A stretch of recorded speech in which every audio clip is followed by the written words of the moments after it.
Hello এবং আমাদের চ্যানেলে স্বাগতম। আজ আমরা আলোচনা করব কালজয়ী জাপানি চলচ্চিত্র রাশোমন এবং এর মাধ্যমে মানব মনস্তত্ত্বের গভীরে লুকিয়ে থাকা রহস্য নিয়ে। রাশোমন শুধু একটি সিনেমা নয়, এটি আমাদের জীবনের একটি গুরুত্বপূর্ণ অংশ, সত্যের আপেক্ষিকতা নিয়ে এক গভীর বিশ্লেষণ। চলুন শুরু করা যাক। রাশোমন চলচ্চিত্রটি বিশ্ববিখ্যাত পরিচালক আকিরা কুরোসাওয়ার এক কালজয়ী সৃষ্টি, যা 1901 সালে মুক্তি পেয়েছিল এবং আন্তর্জাতিক অঙ্গনে ব্যাপক প্রশংসা অর্জন করেছিল। এই ভিডিওটির মূল উদ্দেশ্য হল চলচ্চিত্রের গল্পের আড়ালে থাকা মানব মনস্তত্ত্ব, স্মৃতি এবং সত্যের ধারণাগুলো বাংলায় ব্যাখ্যা করা। রাশোমনের মূল পটভূমি হল এক ভয়াবহ ঘটনার পর 3 জন মানুষের ভিন্ন ভিন্ন গল্প। বৃষ্টির মধ্যে ধ্বংস হয়ে যাওয়া রাশোমন গেটের নিচে বসে এই গল্পগুলো শোনা হয়। কেন্দ্রীয় ঘটনাটি হল একজন সামুরাইয়ের হত্যাকাণ্ড এবং তার স্ত্রীর ধর্ষণের ঘটনা। কিন্তু আদালতের সামনে এই ঘটনার সাক্ষীরা প্রত্যেকেই ভিন্ন ভিন্ন বিবরণ দেয়।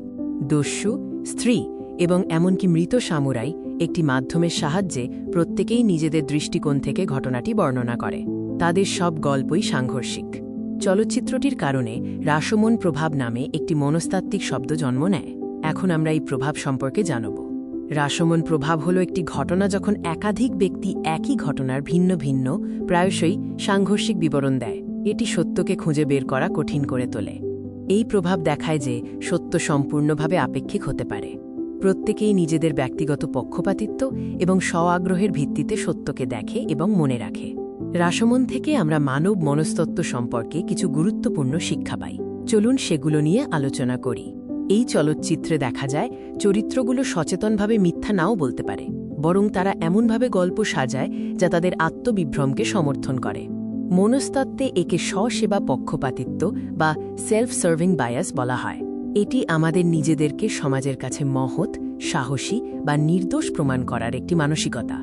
চলচ্চিত্রটি তুলে ধরে যে মানুষের স্মৃতি পরিবর্তনশীল এবং অনির্ভরযোগ্য।